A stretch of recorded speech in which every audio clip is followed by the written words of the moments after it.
One Sabbath, Jesus was going through the grain fields, and as his disciples walked along, they began to pick some heads of grain.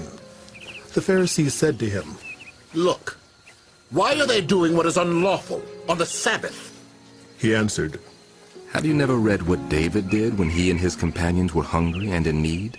In the days of Abiathar, the high priest, he entered the house of God and ate the consecrated bread, which is lawful only for priests to eat, and he also gave some to his companions. Then he said to them, The Sabbath was made for people, not people for the Sabbath. So, the Son of Man is Lord even of the Sabbath. Another time Jesus went into the synagogue, and a man with a shriveled hand was there. Some of them were looking for a reason to accuse Jesus, so they watched him closely to see if he would heal him on the Sabbath. Jesus said to the man with the shriveled hand, Stand up, in front of everyone. Then Jesus asked them, Which is lawful on the Sabbath?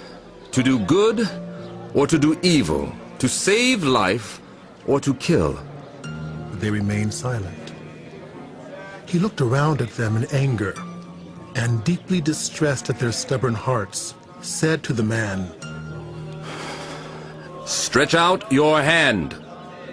He stretched it out, and his hand was completely restored. Then the Pharisees went out and began to plot with the Herodians how they might kill Jesus.